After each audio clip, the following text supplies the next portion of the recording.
Hello everyone. देखो यार, कोई भी स्टूडेंट चाहे 10th में है, 11th में है, 12th में है, हर कोई स्टूडेंट चाहता है कि मैं टॉप करूं। अगर वो चाहता है मैं टॉप करूं तो उसके लिए उसको कुछ प्लानिंग करनी चाहिए। विदाउट प्लानिंग वो टॉप नहीं कर सकता।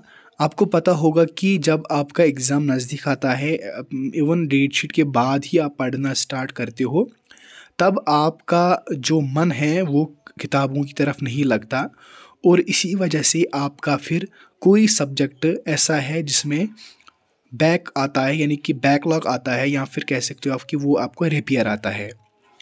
एट द एंड मैं आपको बता दूंगा कि जो एग्ज़ाम होगा इससे पहले आप कैसे तैयारी करोगे और सिलेबस जो है वो कैसे देखोगे, इससे आप ही का फ़ायदा है। ठीक, वीडियो को एंड तक देखना, लेकिन उससे पहले अगर आप नए हो तो चैनल को सब्सक्राइब करके बेल आइकन भी ऑन करना। हम ऐसी ही लेटेस्ट वीडियोस आपके लिए रोज़ाना लाते हैं। देखो, सबसे पहले जितने भी स्टूडेंट्स हैं ये बात आपको ध्यान रखनी चाहिए।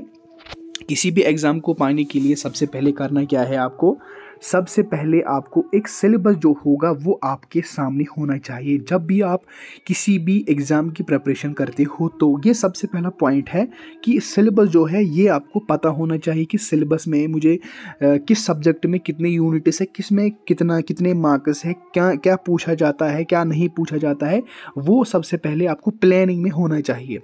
दूसरी बात ये है कि प्रीवियस पेपर्स और पैटर्न, ये दो बातें आपको अच्छी तरीके से आनी चाहिए। जब आप ये दो पॉइंट्स आप सामने टेबल के रखोगे, ठीक है ना, टेबल रखोगे, उसके सामने जो सिलेबस और पैटर्न यानी कि जो प्रीवियस पेपर्स है वो रखोगे और सिलेबस रखोगे, तब आप प्रिपरेशन स्टार्ट करोगे। ठीक, अब प्रिपरेशन कैसे स्टार्ट करनी है, मिसाल के तौर पर अगर आपके पास अभी 60 डेज़ है या 70 डेज़ है या 80 डेज़ है, ठीक है, यानी कि 3 महीने आपके पास, आप इसमें कैसे डिवाइड करोगे जो कि आप अच्छे मार्क्स ला सकते हो। देखो गाइस, सबसे पहले करना क्या है, सबसे पहले आपको एक सब्जेक्ट पहले कंप्लीट करना है। वो कंप्लीट कैसे करना है, उसमें जो मोस्ट इंपॉर्टेंट क्वेश्चन है वो आपको उसमें ज़्यादा फोकस करना होगा, क्योंकि अक्सर स्टूडेंट्स गलती करते हैं कि मोस्ट ऑफ द स्टूडेंट्स नहीं पढ़ते, कहते हैं कि इस साल नहीं आएगा, छोड़ते हैं, फिर वही आते हैं। मैं चाहता हूँ कि सबसे पहले जब आप एक यूनिट उठाओगे, ठीक है ना, कोई भी यूनिट उठाओगे, सबसे पहले प्रीवियस पेपर देखोगे, उससे क्वेश्चन देखोगे कि इस यूनिट में कोई क्वेश्चन मत आ गया है, वो मैं पहले याद करूँगा, वो मैं पहले जो है वो स्टडी करूँगा, उसके बाद में दूसरा क्वेश्चन पढ़ूंगा। देखो, जो रिवीजन के लिए आपका महीना है वो 1 महीना है। 1 महीना में जब आपका रेट शीट आता है उसमें गैप 1 मंथ रहती है। 1 मंथ में आपको रिवीजन करना है, लेकिन जो 2 मंथ्स हैं, यानी कि 3 मंथ्स टोटल है, लेकिन 1 मंथ में आपको जो रिवीजन करना है, 2 मंथ जो है उसके लिए आपको सबसे पहले पहला जो सब्जेक्ट जब उठाओगे वो कंप्लीट करोगे, तभी आप दूसरा सब्जेक्ट उठाना। ये बात नसीहत मेरी याद रख लेना, जब भी कोई सब्जेक्ट उठाओगे आप पहले वो सब्जेक्ट कंप्लीट करना। सब यूनिट्स ख़त्म करके, अगर आपके 10 यूनिट्स है, अगर आप 5 पढ़ोगे तो फिर परेशानी होगी। 10 में से 10 यूनिट्स पढ़ना है आपको। ठीक, 10 यूनिट्स जब आप पढ़ोगे उसके बाद दूसरे पर जो गियर जो है वो चेंज करना। ओके, ये बातें आपको याद रखनी चाहिए।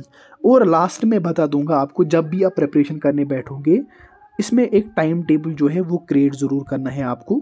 टाइम टेबल से क्या होता है, जब आप टाइम टेबल बनाओगे, मिसाल आप स्कूल जाते हो, स्कूल के बाद आपको रोज़ 3 घंटे जो है वो पढ़ने होंगे, एक्स्ट्रा पढ़ने होंगे जो आपने स्कूल में पढ़ा। एक तो वो, दूसरा कि आपको एक्स्ट्रा पढ़ना पड़ेगा जो आपने नहीं पढ़ा है स्कूल में, जो दूसरे दिन पढ़ाएंगे स्कूल में, उसको आपको क्या करना है, रिवीजन करना है। ठीक, क्योंकि जब आपका कोई क्वेश्चन पूछा जाएगा, सवाल पूछा जाएगा, सर जो आपका टीचर होगा, तो आपको पता ही होगा मैंने ये पढ़ा है, आप फटाफट उसका जवाब दे सकते हो। ओके, ये बात आपको याद रखनी चाहिए।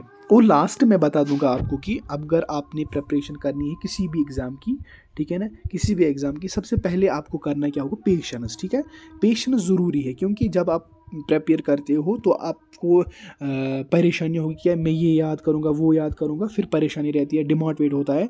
उसके लिए आपको करना क्या होगा, सबसे पहले 5 मिनट्स ब्रेक रखनी पड़ेगी और उस 5 मिनट्स में आपको वो वीडियो देखनी पड़ेगी जिसमें मोटिवेशन बोलते हैं, जिसमें आपको पता है कि मैं कुछ कर सकता हूँ, जो आपकी ड्रीम हो वो वीडियो देख सकते हो आप। डॉक्टर बनना है वो वीडियो देखो, इंजीनियर बनना है वो वीडियो देखो, IAS ऑफिसर बनना है वो वीडियो देखो, बिजनेसमैन बनना है वो वीडियो देखो। उससे आपको मोटिवेशन मिलती है और फिर अपनी पढ़ाई जो है वो फिर से स्टार्ट कर सकते हो। ठीक, और एट द एंड में बता दूंगा आपको अभी आपके पास बहुत सारा टाइम है। अगर आप दिन में एक एक यूनिट पढ़ोगे, एक दो नहीं तो हाफ यूनिट ही पढ़ोगे, तो वो भी बहुत ही ज़्यादा काफ़ी है।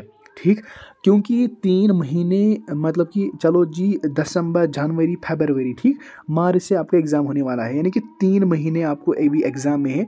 3 महीने में आप प्रिपेयर कैसे कर सकते हो वो मैंने आपको बता दिया है। सिलेबस पैटर्न देखना है आपको, और ख़ास तौर पर जो प्रीवियस पेपर्स है उसका क्वेश्चन फ्रेम आउट करना, गो थ्रू करना, ताकि आपको पता चले पेपर कैसे आता है। ठीक, और इन्फॉर्मेशन थी छोटी सी, अगर लाइक पसंद आई लाइक शेयर ज़रूर करना, और किसी और पर वीडियो चाहिए कमेंट करना। दीजिए इजाज़त, अल्लाह हाफिज़।